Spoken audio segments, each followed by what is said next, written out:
Salut tout le monde, avec une autre histoire Reddit. L'histoire d'aujourd'hui est l'une des histoires les plus déchirantes et inspirantes que j'ai jamais lues. Elle parle d'une jeune femme qui a été mise à la porte de chez elle par son propre père, pour être sauvée par son professeur d'anglais. L'histoire suit leur famille de cœur, le retour du père et l'épreuve ultime de l'amour et de la résilience. C'est une histoire sur la famille de cœur et le fait de se battre pour ceux qu'on aime. Installez-vous confortablement, profitez de l'ambiance Minecraft en arrière-plan et entrons dans le vif du sujet. Le titre est « Mon père m'a jeté dehors, enceinte, dans la neige ».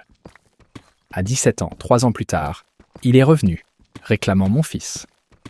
Mais mon professeur s'est tenu entre nous et a appelé la police. J'avais 17 ans lorsque la rage de mon père est devenue une force physique. Il ne se souciait pas qu'un homme 2 fois plus âgé que moi se soit imposé à moi. Tout ce qu'il voyait, c'était la tache de la honte sur le nom de sa famille. Il m'a jeté dehors dans la neige, au milieu de la nuit, avec un seul sac à dos, contenant quelques vêtements comme seule possession. J'étais complètement seul, sans savoir où aller. J'ai passé la nuit dans les toilettes d'un parc, recroquevillé dans une cabine froide, essayant de ne pas mourir de froid. Je n'arrêtais pas de caresser mon ventre. Un ventre qui portait un enfant que je n'avais pas voulu, mais qui était tout ce qu'il me restait. Le lendemain matin, je ne pouvais pas rester dans le parc après ce qui s'était passé avec ces hommes qui ne cessèrent de rôder. Je suis allé au bâtiment de l'école, espérant trouver un endroit chaud pour me cacher. C'est là que Grace Whittaker, mon professeur d'anglais, m'a découverte. Elle m'a trouvé en train de dormir dans les toilettes de l'école. Elle avait toujours été une source de force pour moi, m'encourageant que si je croyais en moi, je pourrais écrire mon chemin vers une vie meilleure. Quand elle a vu mes 2 sacs poubelles en plastique par terre, mon calme s'est brisé. J'ai éclaté en un flot de sanglots si intense que je ne pouvais plus respirer. « Tu viens avec moi à la maison », a-t-elle dit, sa voix ferme, et je me suis effondré contre elle. C'était la première fois, depuis ce qui semblait une éternité, que quelqu'un me tenait. Dans ses bras, j'ai senti une lueur d'espoir que, peut-être, juste peut-être, je n'étais pas horrible. Elle a annulé ses cours pour la journée et m'a conduite chez elle. J'ai pleuré tout le temps parce que la gentillesse était si étrange, si étrangère. Madame Whittaker, dont le nom complet était Evelyn Carter, vivait seule dans une maison remplie de livres et de chats qui refusèrent de laisser mon ventre tranquille, comme s'ils pouvaient voir sentir la vie à l'intérieur. Elle a aménagé une chambre dans son bureau pour moi et m'a emmené à tous les rendez-vous chez le médecin. Le personnel de l'hôpital la prenait toujours pour ma mère, et nous ne les avons jamais corrigés.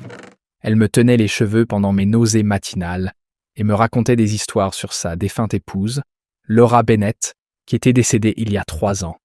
Elles avaient essayé pendant 1 décennie d'avoir un enfant ensemble, mais avaient manqué de temps. « Peut-être que vous êtes toutes les 2 ma seconde chance », disait-elle alors que je vomissais à nouveau. Et je me suis mise en deuil parce que cette étrangère était la mère que la mienne avait refusé d'être. Nous nous sommes installés dans une routine. Elle me regardait faire mes études en ligne pendant que je l'aidais à noter ses copies. Mon ventre a gonflé progressivement, et avec lui, la pensée que je pourrais peut-être aimer ce bébé, malgré mes sentiments initiaux. Elle plaçait sa paume sur mon ventre et chuchotait au bébé à propos des livres qu'ils liraient ensemble et des endroits qu'ils visiteraient. Et j'ai commencé à croire que nous pouvions le faire. Madame Whittaker m'a tenu la main pendant mes 19 heures de travail. Je hurlais et suppliais ma mère, mais mes parents ont ignoré chaque appel de l'hôpital. Grace a coupé son cordon et a été la première personne à le tenir après moi. Nous avons toutes les 2 pleuré quand il a attrapé son doigt avec sa petite main parfaite. « Peut-il vous appeler Mémé ?» ai-je demandé, et elle a pleuré oui en caressant sa petite tête.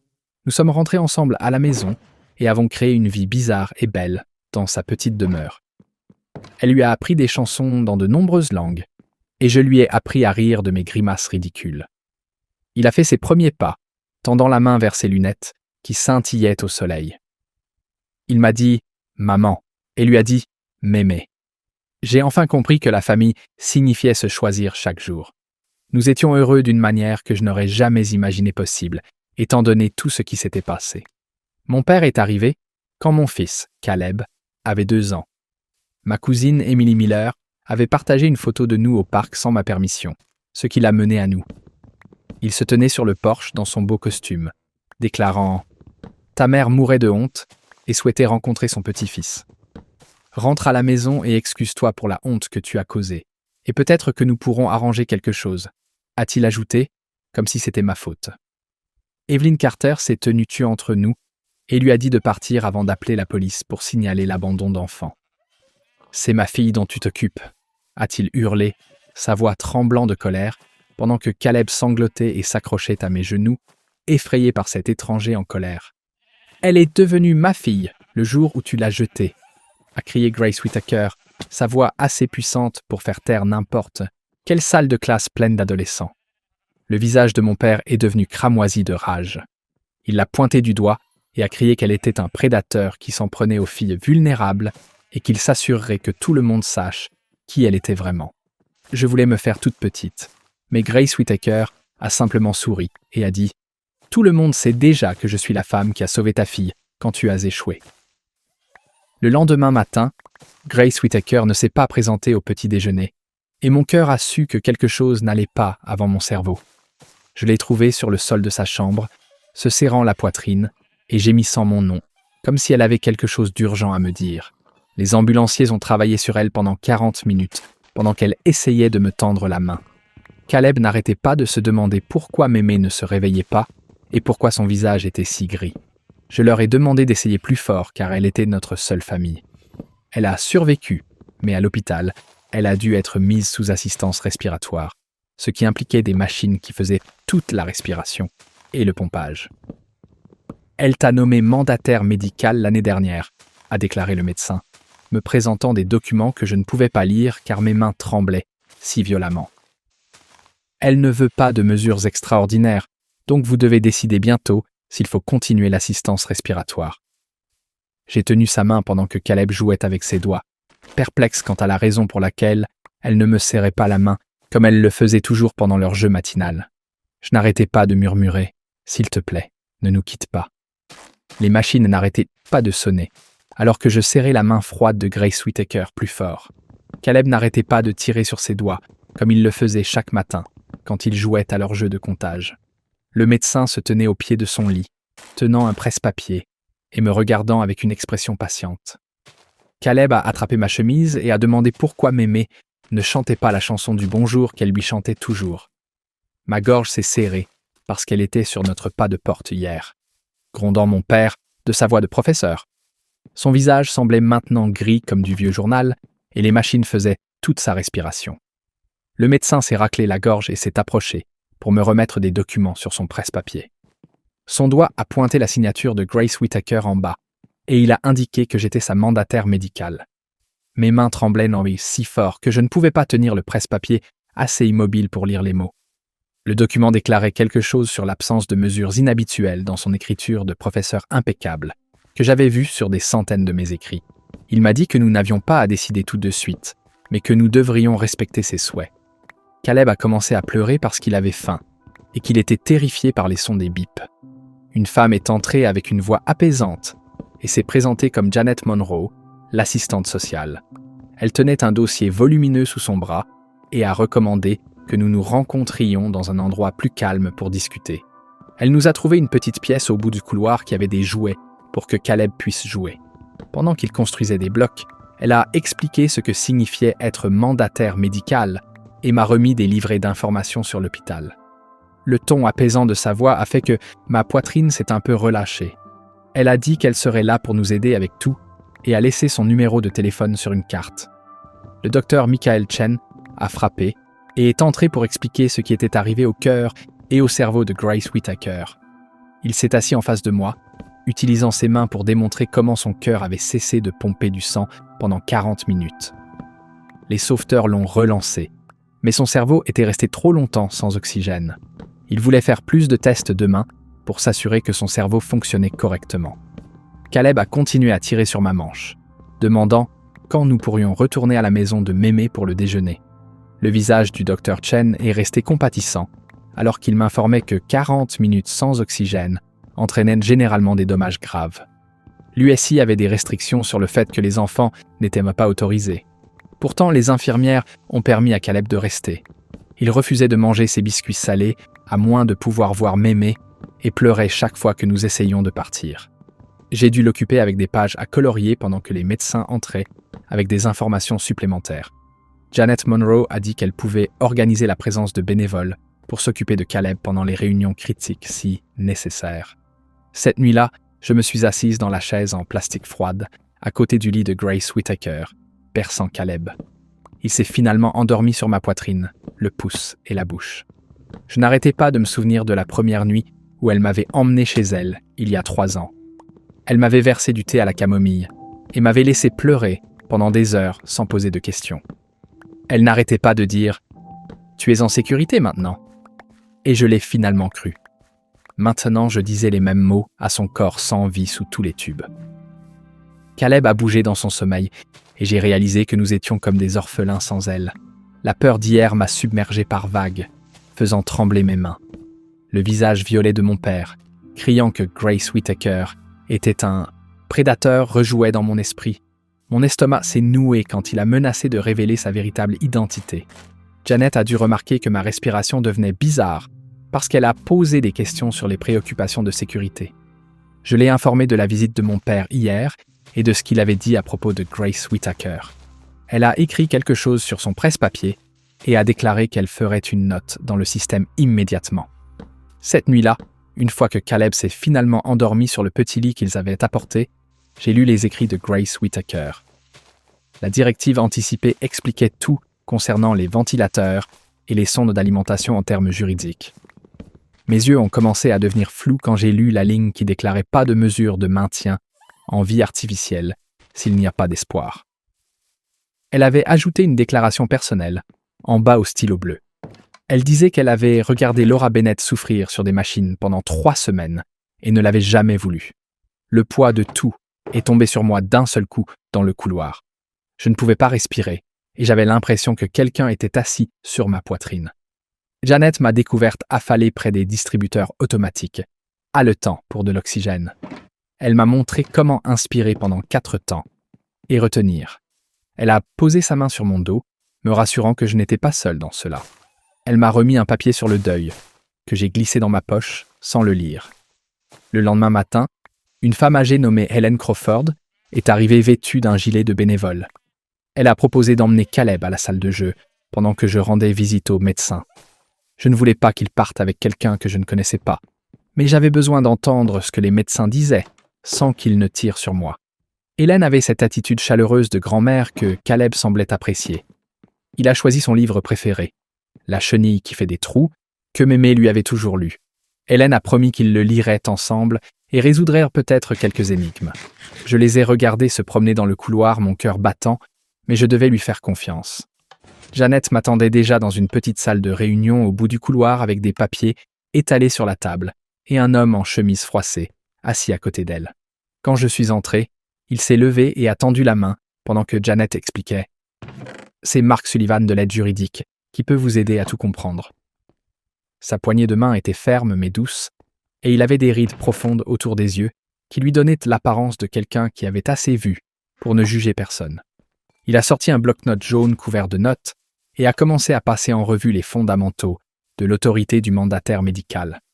Alors que je continuais à regarder la porte, préoccupé pour Caleb, Mark a déclaré que mon devoir n'était pas de choisir ce que je voulais pour Grace Whittaker, mais de prendre ses propres décisions en fonction de ce qu'elle m'avait dit et écrit.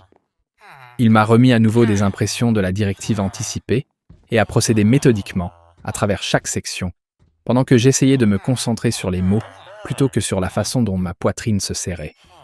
Quand j'ai posé des questions sur mon père et s'il pouvait prendre Caleb, l'expression entière de Mark a changé, et il s'est penché en avant avec ses coudes sur la table. Il a affirmé que mon père n'avait aucun droit légal sur Caleb car il m'avait mise à la porte pendant que j'étais enceinte et n'avait jamais eu de relation avec son petit enfant. Grace Whittaker avait tout fait correctement, avec des témoins et une notarisation. Ainsi, la désignation du mandataire médical était également juridiquement contraignante. Il a déclaré que si Grace Whittaker mourait, il pourrait y avoir des problèmes de succession, mais nous nous en occuperions le moment venu. Le soulagement m'a frappé si fort que j'ai commencé à sangloter là, dans cette petite pièce, pendant que Mark poussait une boîte de mouchoirs sur la table et que Janet me frottait le dos. Après avoir rassemblé mes pensées, j'ai informé Mark que j'avais besoin d'une autre évaluation de la fonction cérébrale de Grace Whittaker avant de prendre des décisions. Il a hoché la tête, disant que c'était très logique et a démontré que je prenais mes responsabilités au sérieux. Nous sommes retournés à l'USI où le docteur Michael Chen vérifiait les moniteurs de Grace Whittaker et j'ai demandé une deuxième évaluation neurologique. Il n'a pas hésité ou semblé contrarié. Il a simplement déclaré qu'il comprenait entièrement et la programmerait pour demain avec leur meilleur neurologue. Il m'a même complimenté pour ma minutie et ma responsabilité, ce qui m'a fait me sentir un peu moins submergé par des décisions que je n'étais pas assez âgé pour prendre. Caleb est revenu en courant de la salle de jeu avec Hélène, tenant un dessin de lui et de Mémé, lisant des livres ensemble. Il est monté sur mes genoux et a demandé si les médecins allaient réparer la tête fracturée de Mémé, pointant tous les appareils qui l'entouraient. Je l'ai informé qu'ils faisaient de leur mieux et Hélène s'est discrètement glissée dehors avec une bonne pression sur mon épaule. Le lendemain matin, mon téléphone a sonné avant que Caleb ne se réveille. La femme de l'autre côté de l'appel a déclaré qu'elle venait du service des ressources humaines du district scolaire et qu'ils avaient reçu une plainte concernant le comportement inapproprié de Grace Whittaker avec un élève. Mon corps entier est devenu froid parce que je savais que mon père tentait de la ruiner, même si elle était en train de mourir.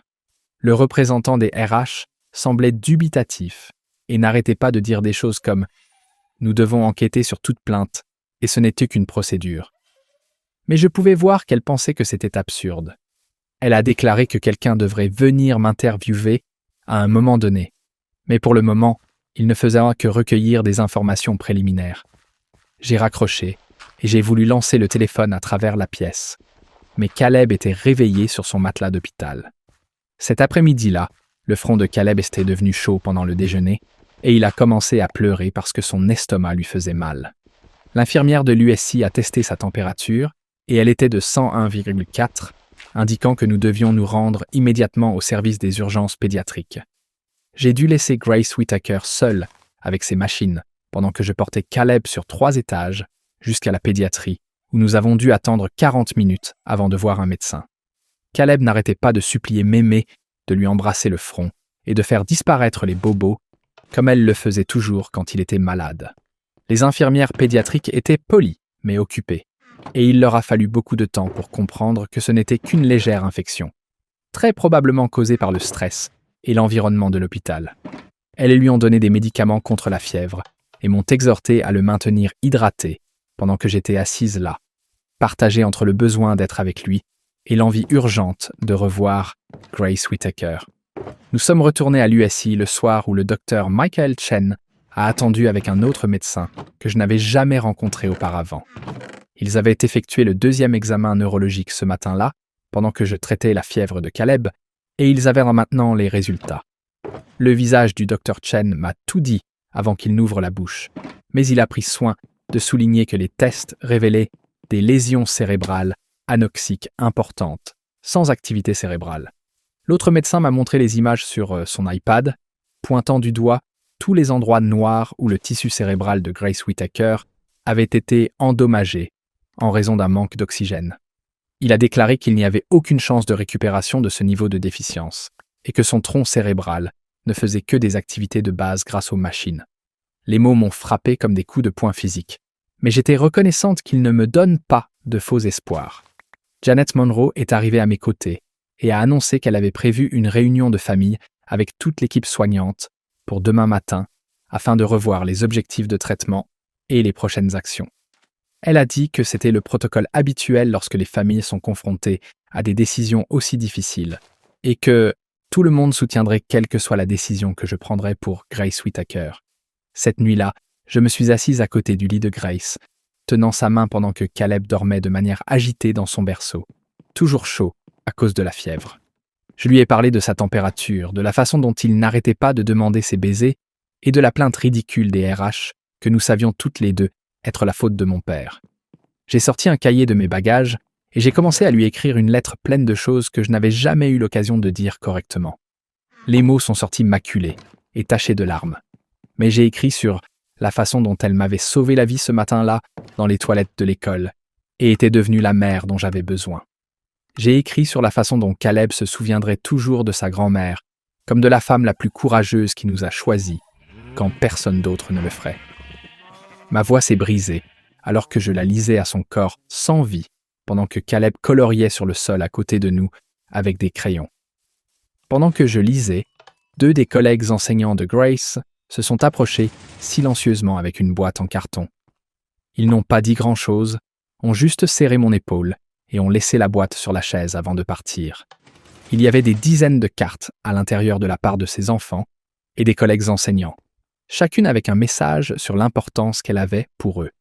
Caleb a semblé excité quand il a vu Osaü tous les dessins lumineux et a commencé à les sortir un par un pour regarder les images. Mark Sullivan est revenu cet après-midi-là avec des papiers supplémentaires et une expression solennelle. Il a expliqué qu'étant donné le harcèlement croissant de mon père, la confrontation et maintenant la plainte des RH, nous devions déposer une ordonnance de non-contact tout de suite. Il avait déjà commencé les documents et m'a montré où je devais signer, soulignant que le schéma de comportement amènerait les tribunaux à prendre cela au sérieux. J'ai signé partout où il a pointé du doigt, pendant que Caleb jouait avec le capuchon du stylo de Mark. J'étais heureuse que quelqu'un avec un esprit clair pensait à nous protéger, alors que je ne pouvais pas du tout penser clairement. Janet est revenue, alors que Mark était encore en train de trier des papiers, et a remarqué que je regardais la feuille de facturation de l'hôpital, qui avait déjà commencé à arriver. Les chiffres m'ont fait tomber l'estomac, car même une seule journée à l'USI coûtait plus que ce que j'avais jamais vu de ma vie. Elle s'est assise à côté de moi et a sorti un nouveau dossier, expliquant que l'hôpital offrait des programmes de soins de charité pour des cas similaires aux miens. Nous avons passé l'heure suivante à remplir des formulaires pendant que Caleb jouait avec les boutons du lit d'hôpital avec Janet m'aidant à lister mon petit revenu de tutorat en ligne et me montrant où mettre que je n'avais pas d'économie. Elle a continué à m'assurer que l'assurance de Grace Whittaker couvrirait la majorité des frais médicaux et que l'hôpital ne me laisserait pas m'endetter à cause de cela. Le soulagement m'a fait pleurer à nouveau car j'avais imaginé tout perdre, en plus de la perdre elle. Ce soir-là, mon téléphone est devenu inondé d'alertes de personnes à qui je n'avais pas parlé depuis le lycée. Quelqu'un m'a envoyé le post de mon père sur la page de la communauté Facebook de la ville, où il décrivait Grace Whittaker comme un prédateur qui s'en prenait aux jeunes femmes vulnérables. Il a affirmé qu'elle avait profité de moi quand j'étais sans abri et enceinte, transformant tout ce qu'elle avait fait de bien en quelque chose de mal. Les commentaires affluaient déjà, certains la défendant comme la meilleure enseignante qu'ils aient jamais eue, tandis que d'autres qui ne la connaissaient donc pas croyaient en ses mensonges et réclamèrent des enquêtes.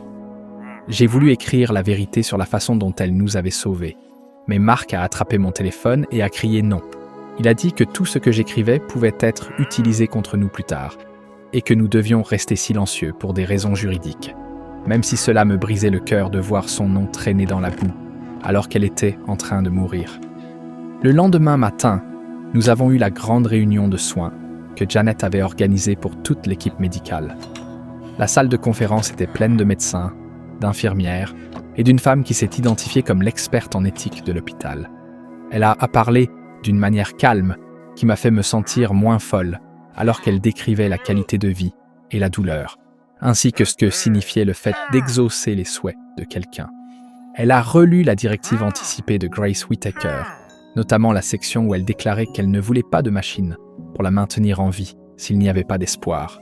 La consultante m'a aidé à voir que la maintenir en vie, quand elle avait expressément déclaré qu'elle ne le voulait pas, n'était pas de l'amour, mais plutôt un manque de respect pour ses croyances. À la fin de la réunion, je pleurais si fort que je ne pouvais plus respirer. Mais j'ai finalement su ce que je devais faire. Même si chaque partie de moi voulait la garder ici indéfiniment, cette nuit-là a été la plus dure, car Caleb faisait des cauchemars et n'arrêtait pas de se réveiller en pleurant pour que Mémé regarde sous le lit pour les monstres. Il avait recommencé à sucer son pouce, quelque chose qu'il n'avait pas fait depuis qu'il était bébé. Cela me faisait mal au cœur de le voir régresser. Je l'ai tenu près de moi dans le petit lit d'hôpital pendant qu'il gémissait et demandé pourquoi Mémé ne se réveillait pas pour chanter leur chanson préférée qui éloignait les mauvais cauchemars. Tout ce que je pouvais faire était de le bercer et de lui dire que Mémé l'aimait même pendant qu'elle dormait, ce qui le faisait crier encore plus fort, car il savait que quelque chose n'allait pas, même s'il ne pouvait pas comprendre quoi. Le lendemain, Mark Sullivan nous a informé que nous devions aller à la maison de Grace Whittaker pour chercher des documents cruciaux avant que quelque chose ne se produise. Conduire là-bas était étrange sans elle sur le siège passager, exhortant Caleb à chercher des voitures rouges comme il le faisait toujours.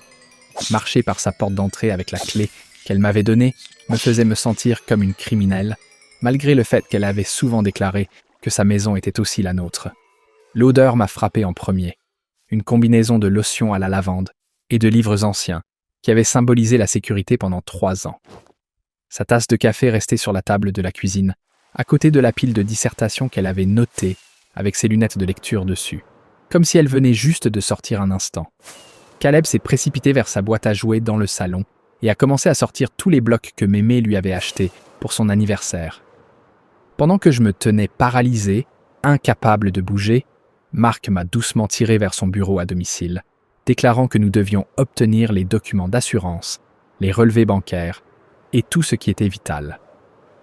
Dans son bureau, j'ai découvert un grand classeur sur le bureau intitulé « Documents importants », dans son écriture de professeur impeccable avec des onglets pour tout. Les comptes, les polices d'assurance et l'acte de la maison étaient tous organisés avec des notes autocollantes détaillant ce qu'était chaque élément. Elle savait que j'aurais besoin d'aide pour tout comprendre.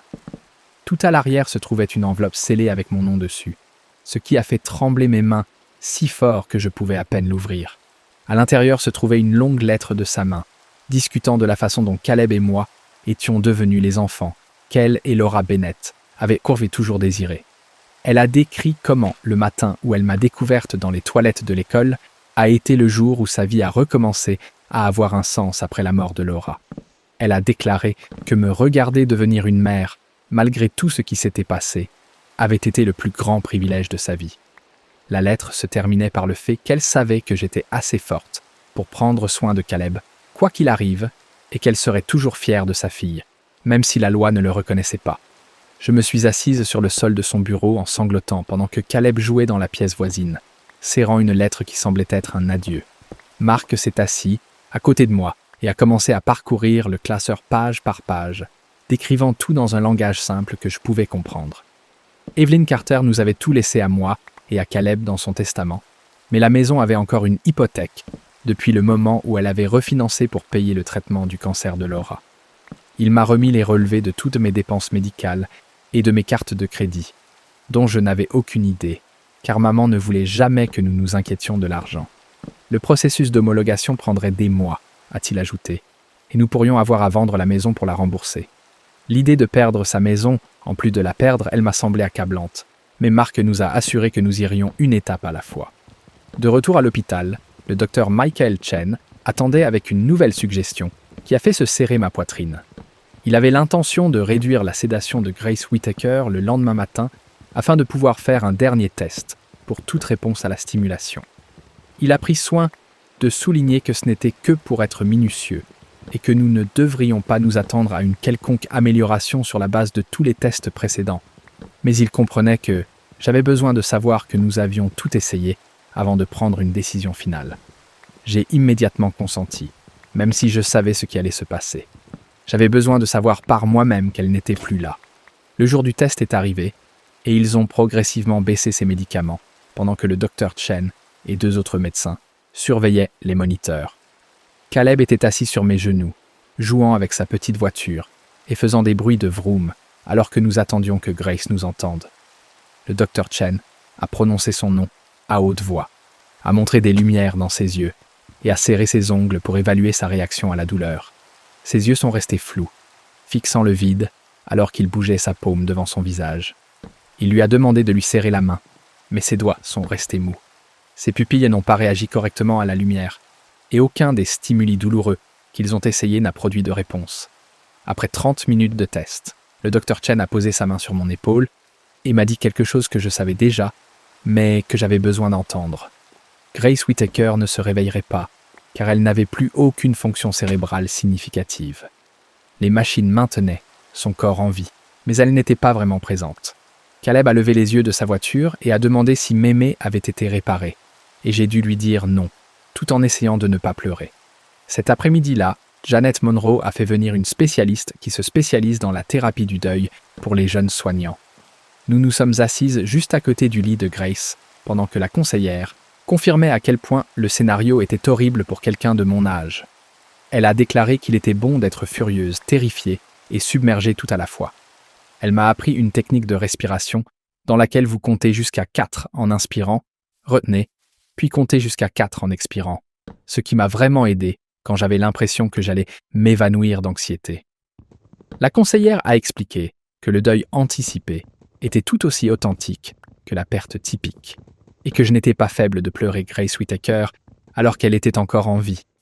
Elle m'a permis de ressentir ce que je vivais sans jugement et m'a assuré qu'il était naturel de souhaiter que quelqu'un d'autre puisse prendre cette décision pour moi. Mon téléphone a sonné alors que je retournais dans la chambre de Grace et j'ai failli ignorer l'appel inconnu. La voix de ma mère a traversé, petite et faible, demandant s'il était vrai que Grace Whittaker était à l'hôpital. Elle a dit qu'elle avait entendu dire par ma cousine Emily Miller, qui avait vu les posts Facebook, et elle voulait rencontrer Caleb et voir si nous pouvions arranger quelque chose. Ces déclarations étaient un mélange d'excuses et de conditions pour rentrer à la maison, si je m'excusais simplement auprès de papa pour les ennuis que j'avais causés. Elle a demandé si nous pouvions nous rencontrer quelque part en secret, car il serait furieux s'il découvrait qu'elle avait appelé. La discussion m'a donné envie de jeter mon téléphone contre le mur, car même maintenant, elle ne pouvait pas être ma mère sans condition. Je lui ai dit qu'elle ne pouvait rencontrer Caleb que si mon père n'était pas impliqué et que nous nous rencontrerions dans un lieu public, avec d'autres personnes présentes. Elle a consenti, mais sa voix tremblait d'anxiété, d'agir derrière son dos, et j'ai compris qu'elle était tout aussi liée que je l'étais avant que Grace Whittaker ne me sauve. Nous avons convenu de nous rencontrer la semaine prochaine au parc, si elle pouvait s'échapper sans qu'il ne le remarque.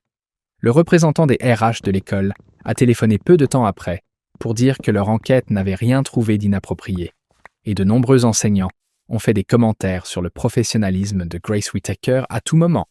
Ils ont gardé l'affaire ouverte uniquement à des fins de documentation, mais il était évident qu'ils voyaient miroir et clair dans les mensonges de mon père. Un petit succès alors que tout le reste s'effondrait autour de moi. Le lendemain matin, une professionnelle qui travaille avec les enfants est arrivée pour aider Caleb à saisir ce qui se passait avec sa grand-mère. Elle a apporté des poupées et s'est assise par terre avec lui, démontrant comment le corps de mémé était très malade et comment les machines l'aidaient à respirer.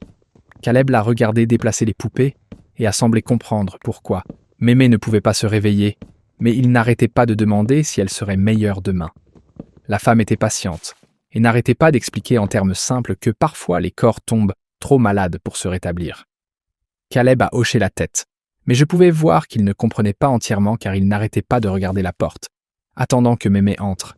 Cet après-midi-là, j'ai emmené Caleb au cimetière, où Laura Bennett était enterrée, car je sentais que Grace Whittaker voudrait savoir ce qui se passait. Caleb a couru partout en ramassant des pissenlits pendant que je m'asseyais à côté de la pierre tombale, disant à Laura que Grace pourrait la rejoindre bientôt. J'ai décrit comment Grace nous avait sauvés et était devenue notre famille, et comment je ne pouvais pas la laisser partir, même en sachant ce qu'elle voulait. Caleb a apporté une poignée de pissenlits et les a placés sur la pierre, demandant à mémé de jouer avec cette dame au ciel. J'ai dit oui à travers les larmes et je l'ai serré dans mes bras alors qu'il faisait au revoir à la tombe de Laura.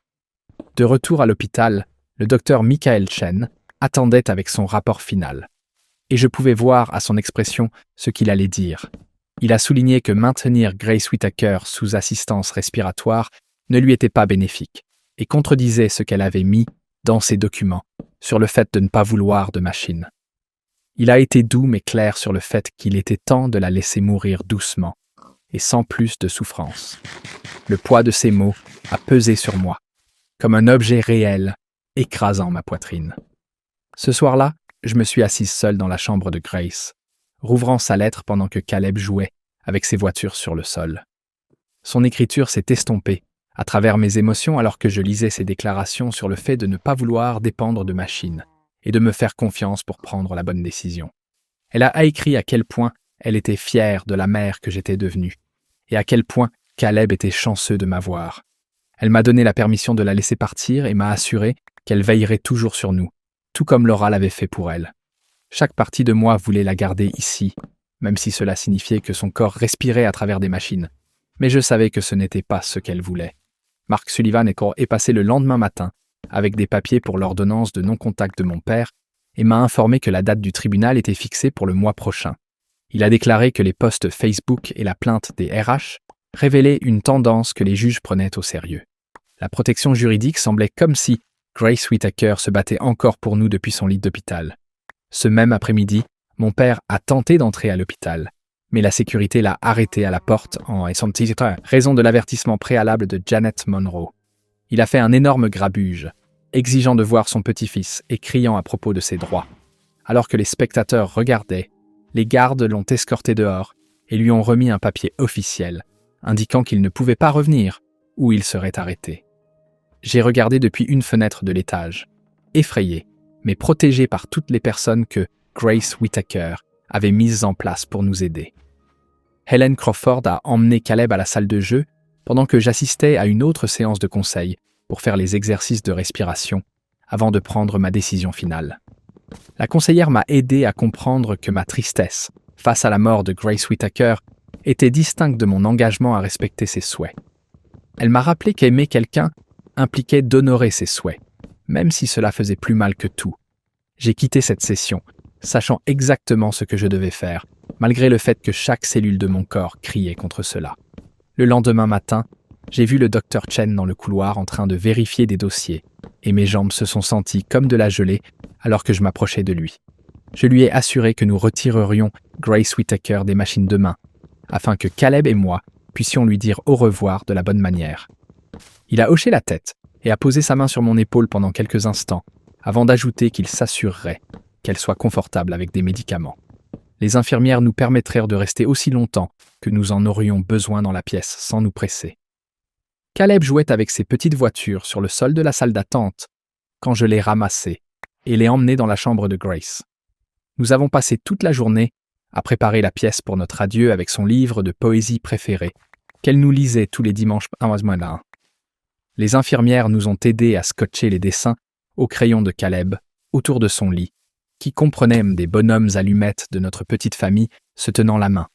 Une infirmière a apporté de la peinture, et nous avons fait des empreintes de main sur du papier, avec la petite paume de Caleb frottée contre la plus grande de Grace. Caleb a embrassé chacun des doigts de mémé, un par un, comme si c'était un jeu du matin, pendant que je jouais la musique préférée de Laura sur mon téléphone. Il n'arrêtait pas de demander quand mémé se réveillerait pour voir ces belles images, et je l'ai simplement serré plus fort dans mes bras. Cette nuit-là, quand Caleb s'est endormi sur la chaise, j'ai configuré mon téléphone pour faire une vidéo qu'il regarderait quand il serait plus grand. J'ai décrit qui était Grace Whittaker et comment elle nous avait aidés quand personne d'autre ne le ferait. Ma voix n'arrêtait pas de se briser alors que je disais à la caméra sa décision d'être sa grand-mère et son amour pour lui dès le moment où elle l'avait rencontré. J'ai parlé de toutes les chansons qu'elle lui avait apprises, des livres qu'elle avait lus et de son courage pour avoir tenu tête à mon père. La vidéo a duré 20 minutes de moi en train de pleurer et de recommencer, mais j'avais besoin qu'il sache tout. Le matin du sevrage est arrivé trop vite, et tout mon corps a tremblé lorsque l'équipe respiratoire est arrivée. Ils ont décrit chaque étape, pendant que je serrais la main de Grace Whittaker si fort que mes jointures sont devenues blanches. Caleb était assis sur mes genoux, jouant avec son autre main, et fredonnait la berceuse qu'elle chantait toujours avant le coucher. Quand ils ont déconnecté le ventilateur, il a fait un son particulier, et la pièce est devenue silencieuse, en raison du manque de son de machine. La poitrine de Grace Whittaker a bougé de haut en bas d'elle-même, pour la première fois depuis des jours, mais chaque respiration était courte et espacée. J'ai murmuré à son oreille que nous l'aimions, et qu'il était acceptable d'aller voir Laura, qui l'attendait. Caleb a fait au revoir à mémé, et lui a envoyé des baisers, comme nous l'avions entraîné à faire avant de partir pour la garderie. Sa respiration est devenue de plus en plus lente au cours des 30 minutes, alors que je l'informais de tout ce pourquoi j'étais reconnaissante. La dernière respiration a été si silencieuse que je l'ai presque manquée, et il y a eu un silence pendant 1 minute entière avant que l'infirmière ne vérifie son rythme cardiaque. Elle a secoué la tête doucement et a noté l'heure pendant que j'étais assise là, tenant Caleb, qui tentait de faire lever mémé pour leur chanson du matin. Le médecin est entré pour confirmer et signer des documents tandis que d'autres infirmières arrivaient pour débrancher tous les moniteurs et les intraveineuses. Ils nous ont permis de rester avec son corps pendant 1 heure et Caleb a commencé à lui tapoter le visage et à l'implorer d'ouvrir les yeux. Janet Monroe est restée dans l'embrasure de la porte tout le temps, ne disant rien mais étant disponible au cas où nous aurions besoin d'elle. La dame du don d'organes est arrivée pour expliquer que Grace Whittaker ne pouvait pas donner en raison de son âge et de sa maladie cardiaque, ce qui semblait mal. Elle aurait dû pouvoir aider les gens même après sa mort, tout comme elle l'avait fait pendant sa vie. Nous avons pris des dispositions pour que le salon funéraire la prenne en charge, et j'ai choisi la crémation car c'était ce qu'elle avait demandé selon ses documents. L'administrateur de l'école a appelé pour annoncer un service commémoratif dans 2 semaines, au gymnase, où elle avait enseigné pendant 20 ans. Caleb ne pouvait pas comprendre pourquoi nous laissions Mémé seule à l'hôpital et a gémi tout le chemin jusqu'à la voiture. 2 semaines se sont écoulées dans un tourbillon de documents et d'appels téléphoniques. Et j'ai eu du mal à expliquer la mort à un enfant de 2 ans qui n'arrêtait pas de chercher Mémé. Le service des ressources humaines de l'école a formellement mis fin à leur enquête et a écrit une lettre déclarant qu'ils n'avaient retrouvé aucune preuve de comportement inapproprié. Les amis enseignants de Grace Whittaker ont organisé le plus beau mémorial, qui comprenait des images de toute sa carrière et des étudiants lisant des poèmes. De nombreux enfants se sont avancés pour expliquer comment elle avait transformé leur vie ou les avait soutenus dans des moments difficiles.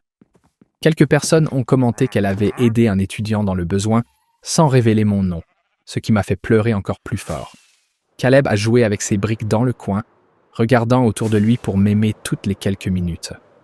Mon père a assisté au mémorial, malgré le fait que Mark Sullivan avait déjà déposé l'ordonnance de non-communication, qui avait été approuvée par le juge. Avant qu'il ne puisse nous approcher, la sécurité de l'école l'a attrapé et l'a escorté dehors pendant qu'il rageait à propos de ses droits. Ma mère était assise dans la toute dernière rangée, les larmes coulant sur ses joues, mais elle n'a pas essayé de nous approcher. La pièce entière remplie de gens qui adoraient Grace Whittaker a fait paraître le poison de mon père insignifiant et pitoyable. Après le service, Marc m'a assise pour m'expliquer la situation d'homologation, et mon estomac est tombé quand il m'a montré les chiffres. Grace avait contracté une 2e hypothèque pour payer le traitement du cancer de Laura Bennett, laissant peu de capitaux propres dans la maison. Les paiements mensuels étaient plus que ce que je ne pourrais jamais me permettre, même si j'avais un emploi à temps plein, ce qui n'était pas le cas. Il a suggéré de vendre la maison immédiatement, avant qu'elle ne soit saisie, et de partir avec quelque chose.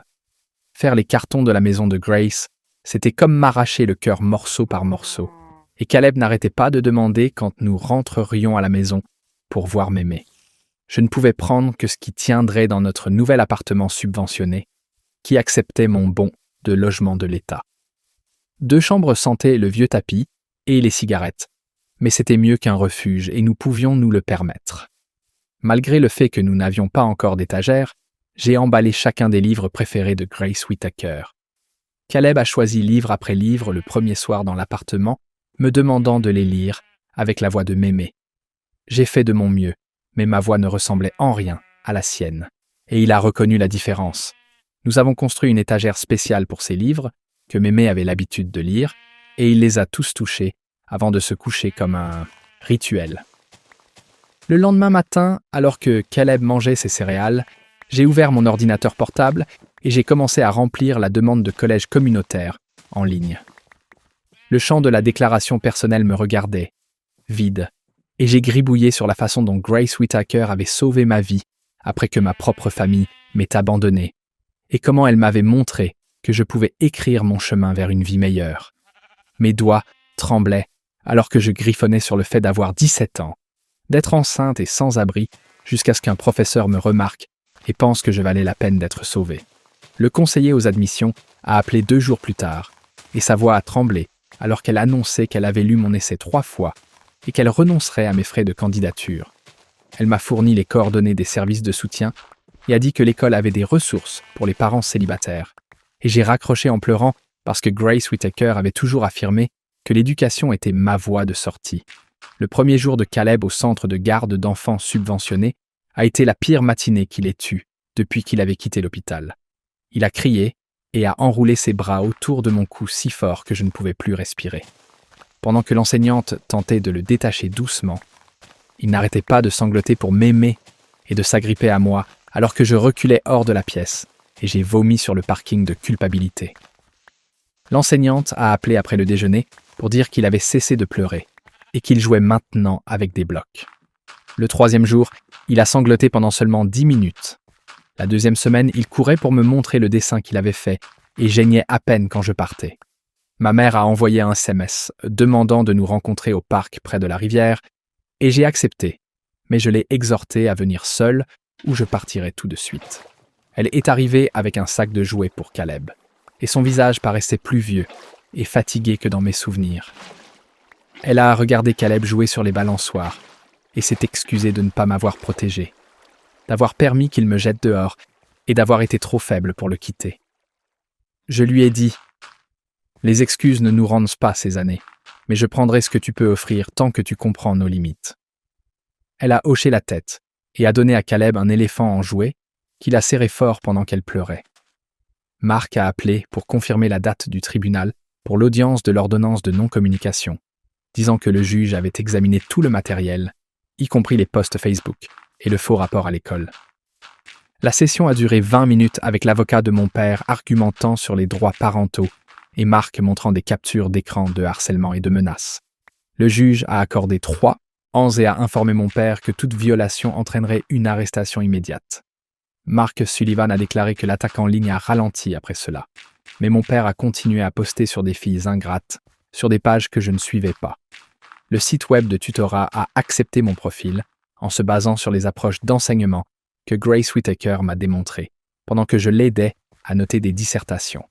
Mon premier étudiant était un collégien qui avait des difficultés avec la structure des dissertations, et je lui ai enseigné la même approche de plan que Grace m'avait enseignée. La semaine suivante, 3 étudiants supplémentaires se sont inscrits, et je me suis rapidement retrouvé à donner 15 heures de tutorat par semaine, en plus de mes propres cours. L'argent couvrait à peine l'épicerie et l'essence, mais chaque petit paiement semblait être une confirmation que nous pouvions nous en sortir. Caleb a appris à jouer de manière indépendante pendant que je travaillais, et je lui donnais des biscuits en forme de poisson pour le faire taire pendant les discussions vidéo. 4 mois après la mort de Grace Whittaker, l'école a proposé de placer un banc commémoratif sous son arbre de lecture préféré, où elle avait l'habitude de déjeuner.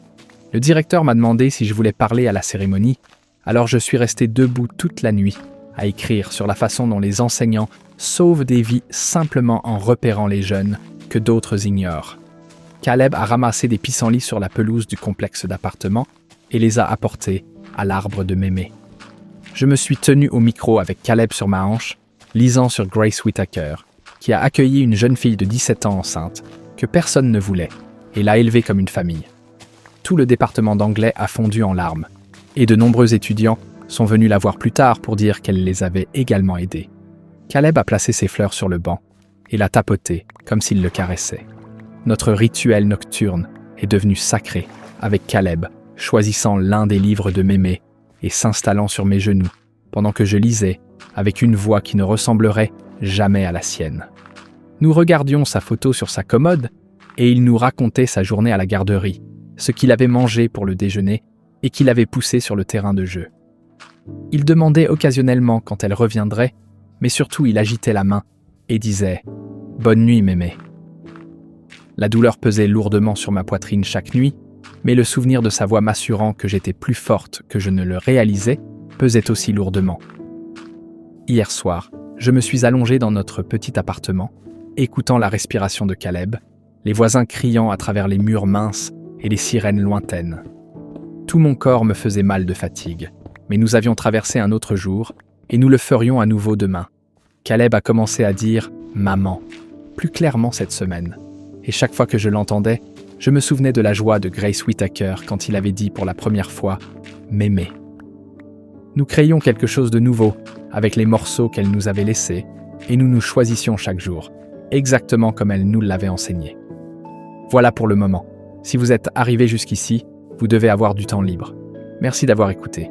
Dites-moi ce que vous en avez pensé dans les commentaires. Et n'oubliez pas d'aimer et de vous abonner. On se retrouve dans la prochaine.